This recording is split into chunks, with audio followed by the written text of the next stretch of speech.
Hey guys, LevelCap here, and since many of us are stuck at home these days, I wanted to put together a list of great games that you may have missed.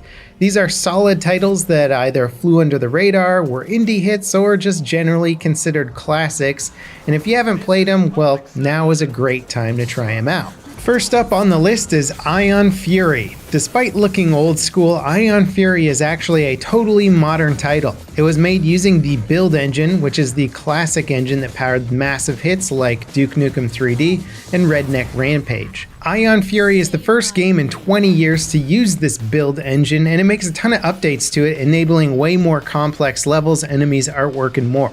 But aside from all the nerdy tech stuff, Ion Fury is just an incredibly solid title. It has the look and feel of a classic game, but with modern controls and features. The gameplay itself is fast-paced and action-packed with big arena fights, bosses, and environmental puzzles. The soundtrack in particular stands out as a highlight as well, adding a ton of diversity to the ambiance of the game. Unlike a lot of indie titles, Ion Fury is fully fleshed out. It doesn't end too soon or lack content. There's a ton of levels to fight through, lots of interesting enemies, and a massive arsenal of weapons to use. If retro indie shooters are your thing, or you might want to try one out, it's hard to recommend a more fitting title. However, in that same vein, the next game on the list is Doom 64, and it's one of those games that everyone's probably heard about, but most never played. It's considered the original Doom 3 and was exclusive to the Nintendo 64 up until now. Bethesda included it as a pre-order incentive with Doom Eternal, but it's now available on most platforms for $5. As far as Doom games go, it's a bit slower paced and darker in tone, but it's still an excellent classic game that lives up to both the Doom name while also being a unique experience. The next game up is The Cycle. It's a game I've covered a bit recently, and it's a pretty impressive free-to-play title. It mixes together a bunch of elements from different genres, like looter shooters and battle royales, to create an exciting new kind of multiplayer game. You're in a race with 19 other players to get the highest score before the end of the round. You do this by completing bounties, missions, collecting resources, killing hostile animals, and more. You can also hunt down other players and kill them for their loot. Unlike a lot of battle royale games though, The Cycle gives you several different playstyles that can all get you to the top spot. If you prefer doing missions or farming resources, every match has ways of doing those specific activities to drive your score up. Likewise, if you'd rather just hunt other players down and do odd missions here and there along the way, that can also be very effective. It's a game with a ton of depth and nuance to it that has plenty of room for optimizing your chosen playstyle. Now, if you're in the mood for a post-apocalyptic game, there's basically nothing better than the Metro series. Each game is an odyssey adventure through the Russian wasteland following the events of the Great War. Nuclear winter has settled on the world, forcing the survivors underground. You play as a Russian soldier living in the underground metro cities of Moscow, fighting mutants and humans alike for survival. The first game of the franchise, Metro 2033, is pretty easy to find for cheap and is an incredible title.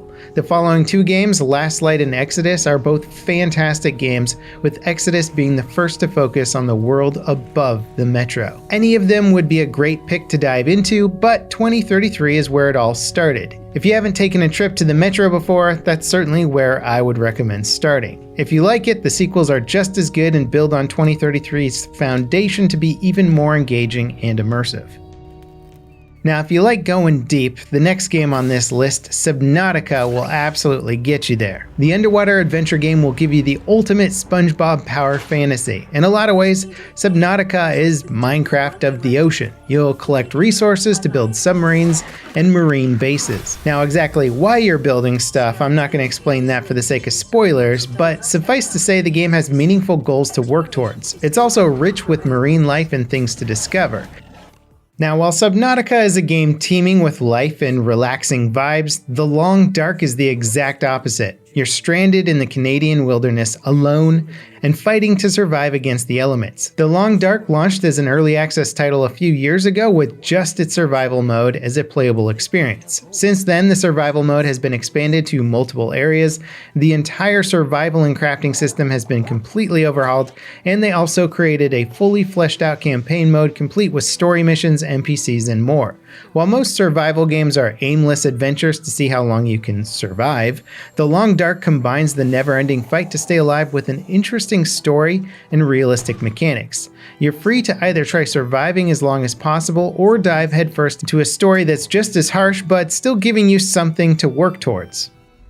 Now, if you're thinking, you know what, LevelCap, I've played The Long Dark and it's just not punishing enough for me. Well, there's another game that might suit your fancy. Escape from Tarkov is currently the premier multiplayer survival shooter. It's as much a tactical milsim shooter as it is a crazy take on the battle royale genre. Like the cycle, you're fighting more for resources and gear than you are to actually win a match, mainly because Tarkov's raids don't really have winners. Making it out with your life and gear is pretty much the goal. Dying can cost you everything, so successfully extracting from a raid can be a heart-pounding thrill. Tarkov is notable for having an entire metagame behind its loot as well. Grind enough and you'll have the resources to kit out your weapons with some insane attachments. Tarkov takes weapon customization to a level that no other game can even match. If you can stick an attachment on a gun in real life, chances are you can do the exact same thing in Tarkov. Want 5 sights on a gun? Want an 84 round drum mag on a pistol? How about an MP5 with a thermal scope? Tarkov lets you do all of that and more. It's the ultimate gun nut fantasy game and it's packed with an incredibly brutal and rewarding experience. The tedium of managing your inventory isn't for everyone, but if you sink into the core gameplay, stacking backpacks inside each other and managing your inventory can become second nature. Next up on the list, Resident Evil is one of the biggest franchises in gaming, period. Capcom have mixed up the formula over the years, but the original games are still considered groundbreaking classics.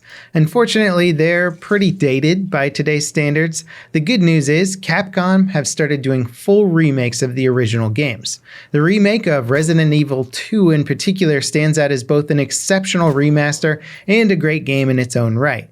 Capcom took the original game, updated it with a modern third-person camera system, and rebuilt the entire game from the ground up with incredible visuals. They spent a lot of time paying meticulous attention to detail, as every inch of every level is packed with stuff to look at. It really stands out as a benchmark for what remakes should be, while also preserving the franchise's core identity as a horror puzzle game. If you haven't tried this one out yet, I definitely recommend getting into it.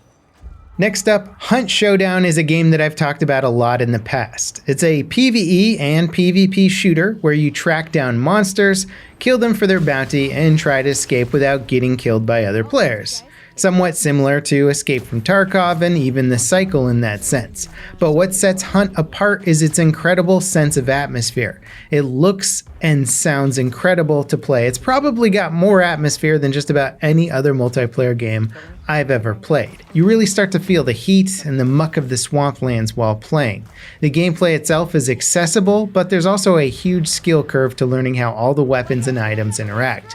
You can lay down bear traps, throw flaming lanterns, shoot through walls, and do all sorts of sandboxy things. It's one of the most immersive multiplayer games out right now.